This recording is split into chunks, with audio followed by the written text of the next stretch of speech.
Hi, welcome back to the Art of Business English podcast, the podcast where we help people like you get the language skills you need for doing business in English. Now, this week I am launching Grammar Day. So whenever you see Grammar Day in your podcast feed, then you will know that this week's episode will be dedicated to a grammar topic. But before I start, I just wanted to let you know that I have a new online course on business expressions. And we'll be launching the course in March of 2022, so in the next couple of weeks. And I have a pre-release offer for all of my AOBE listeners. You can sign up now and get a massive 50% off the course and be the first to gain access to it when it goes live. So to get access, head over to www.theartofbusinessenglish.com/BE22. So that's the letter B, letter E, and the number 2, and the number 2, okay?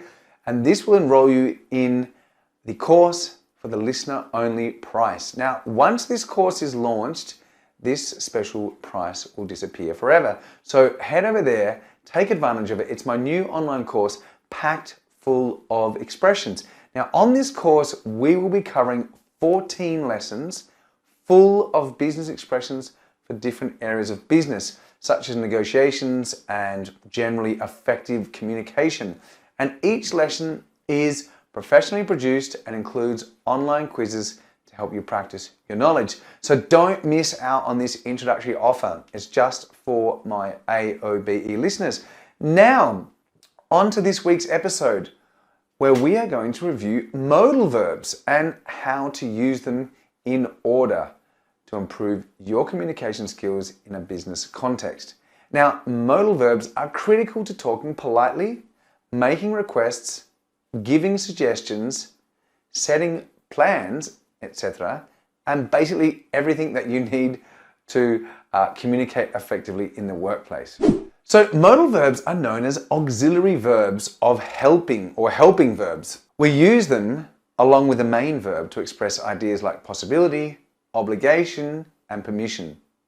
So now let's introduce you to the modal verbs in English and what each one means before I give you the examples and how to use them in different business contexts.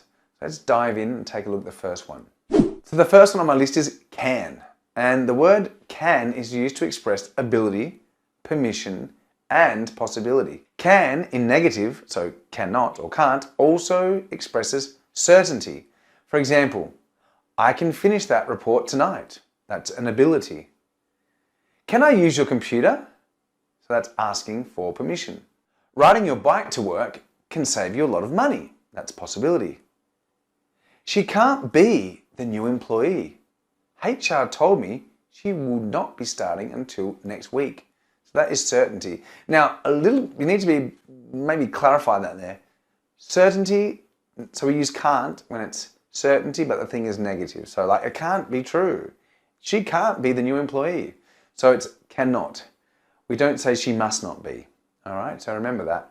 Can't is for certainty when the thing is negative, and must in affirmative is when the certainty is an affirmative. So let's talk about must then, which is another modal verb. So must. Must is used to express that you think something is very important or necessary to do. So must in affirmative can also express certainty. For example, you must have that report on my desk by the end of the day. This is important or necessary to do. She must be the new employee that HR told us about. So she must be. You're certain and the thing is positive, okay? All right, another modal verb is could. Could is used to express possibility or permission in a more polite tone than can. For example, I'm sure Maria could help you with that report. Or, could we start that meeting at 10:30? These are both possibility. Now, polite permission would be, could I use your computer? So you're asking a question politely. Now, will is also another modal verb. You're probably most familiar with will as the helping verb that creates the simple present, but it can also be used for requests. For example, will you take this up to the marketing department on the 12th floor? This is a request with the modal will.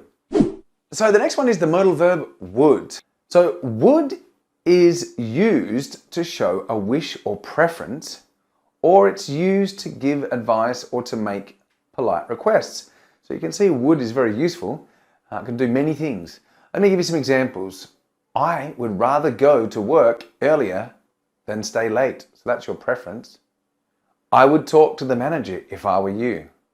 That is giving advice. So I would talk to the manager if I were you, giving advice. Okay, so similar to will, you can also say, would you take this up to the marketing department on the 4th floor for me?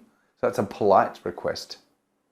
Now, another one on my list is may. So may can be used to express permission, and it's similar to can or could, and may can also be used to express possibility. Okay, so let's have a look.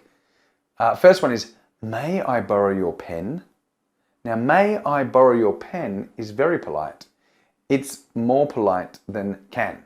Okay, so I guess I teach my students, it's like a scale, no?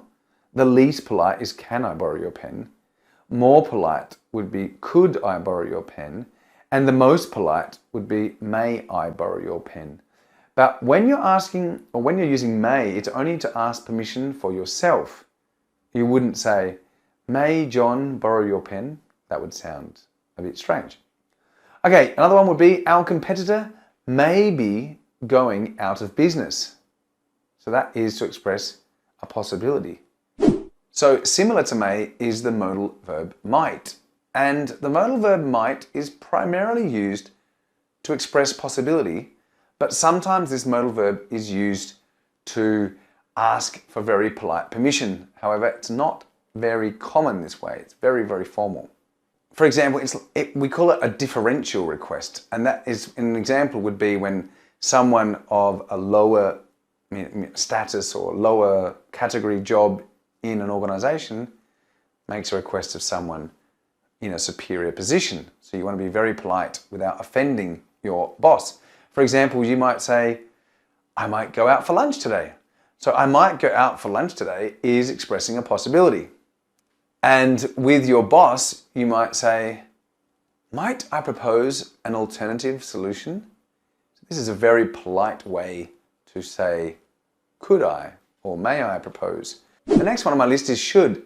So should is used for expressing advice and showing that you have to do something or are obliged or required to do it. So for example, you could say, you should talk to your supervisor if you have any problems. That is some advice. Or you could say, I should finish this report by Friday. That's an obligation. So like, I should really do it. I mean, it's important. Okay. Or your boss might say to you, you should finish this report by Friday, meaning, it's necessary. Okay, so the next one on my list is must. We're coming to the end here, and must is used to express strong obligation. You should use this verb to discuss things that absolutely have to happen. For example, you must turn off the lights if you're the last person to leave the office. That's an obligation.